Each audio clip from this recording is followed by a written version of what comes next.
Okay. Okay, got some more Nevada work in, did some situational work, and they came out and had a good practice. So just like where we're at this point, I think we're getting healthy.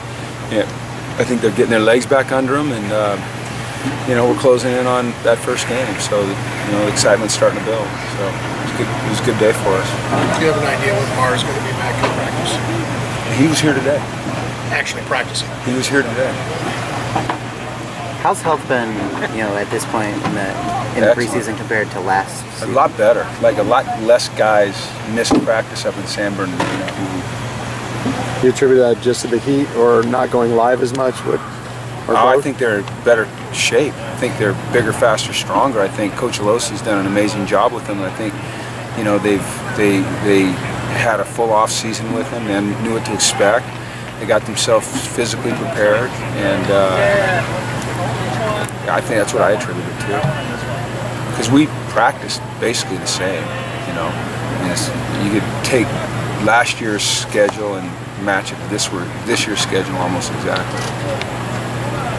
It seems like there's a lot more contact between Shaq Evans and Ishmael Adams and one-on-one drills than I've seen in other pairings. How do you feel about that? I feel good. Those guys get after it. Two really good players competing their tails off. You'd love to see that, There's a couple of starters in the Pac-12 that get the chance to battle every day. It's just making them better. I think it's fantastic.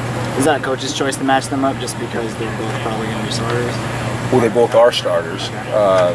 No, because, that's how it works. The ones go typically against the ones, like Fabian's on the other side going against Jordan Payton or, Devin Lucian.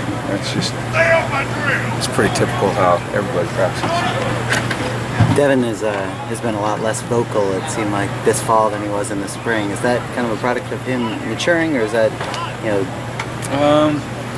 I would probably say yes. Yeah, he's growing up, he's getting older, he's experiencing more things in his life.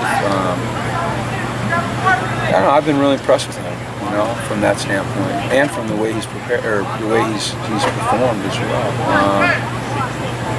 Yeah, I think so. I think he's just he's growing up, I guess. And I don't want that to sound like a negative, like he was immature. He's growing up. It's good to see.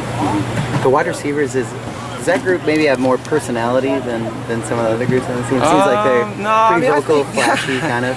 Each group, it's funny, has their own personality on a football team.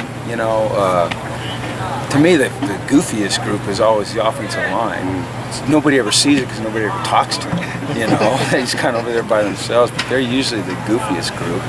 DBs and receivers, they're usually a little bit, sometimes full of themselves. But I don't know. They all seem to get along pretty well. They all hang out together. So. What's the dullest position? I think that the dullest position, honestly, is running back. My experience tells me that running backs are usually kind of dull. Why? I don't know. Maybe because they get hit so often. I don't know. But I was about to say kickers and punters, but who knows what they're doing over there? Running backs, but O-line guys are always so close knit, and they're kind of goofy and they're big and sometimes a little awkward and they're funny and they like to just hang around together. And I don't know if I told you this story before, but I can tell it now. Is talking about the offensive line is last year before the Rice game. So I do bed check the night before games. I go into like 3 or 4 offensive lineman rooms and there's no one in them. I'm getting pissed, I walk into Baca's room and the whole offensive line is in there, okay?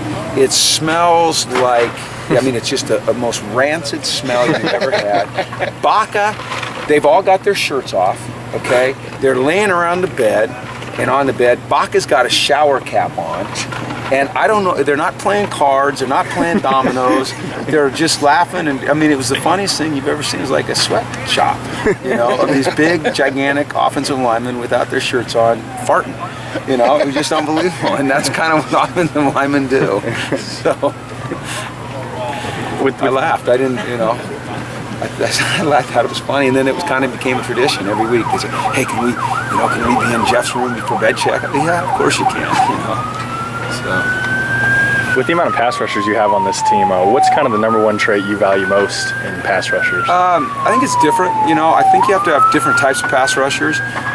Obviously, speed on the outside is important, but quickness on the inside. You know, being able to beat a guard, especially if you get singled up. You know, when we play in our nickel, we'll put a nose kind of in that gap between the guard and the center, and try to get a guy like Cassius matched up on a guard. Last year, Oa or Cassius. Then you want some guys that can bull rush as well, you know, and push the pocket straight back. So I think you're not looking necessarily for one trait, but a number of traits and different guys, and I think you kind of got that mix. You know, Cassius has, to me, unusual quickness on the inside.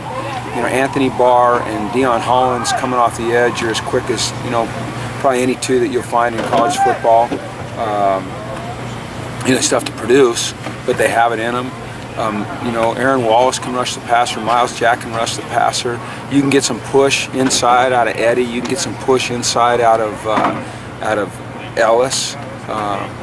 So I kind of like the mixture that we have. Yeah, I do.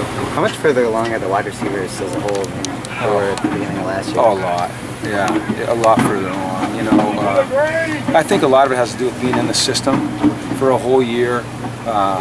Being with the same quarterback. You remember last year, this time we decided on a quarterback, right? We decided about 16 days in or something. But, you know, they've had a whole off season, or a whole season last year with Brett, a whole off season now, a whole camp. Doing the same thing with the same guy throwing it. So they have a better feel. You know, just taken to the technique that Coach Yarbs has taught them. I just see a really solid group. And then I think you add in the fact that Devin Fuller is now a full-time receiver, you know, and his skill set, it just makes it a really solid group. And I mean, every day it seems like, and you guys watch it as much as I do, Shaq or Devin come up with, or both of them, some spectacular catch. You know, you hope that carries over into games. When did you notice the cornerback really started to click for Fabian? Like late in the season last year, and he wasn't getting a lot of reps in games. I think he got a few snaps. In practice, he just started to look more comfortable. He learned how to backpedal. He was patient and bump and run. You know, you see a lot of corners out there that look really pretty when they get off the bus. They look great in their stance. They got a sweet backpedal. They can flip their hips. They can run. They can get in position to make a play, but then they can't make the play. And the thing that started to stand out about Fabian is, and I think it probably has to do with the fact that he played so much offense, is he can find the ball in the air quickly and he can make a play on it. And that's really what it comes down to, is winning at the moment of truth. And he does that. And then he has that athletic arrogance that you're looking for in that position as well. You know, he doesn't seem to be fazed by much. If he gets beat, he kind of goes and lines up again and competes again. So, you know, once again, it'll be interesting to see how he responds to, you know, a real game environment, but I think he'll do well. Okay? Cool.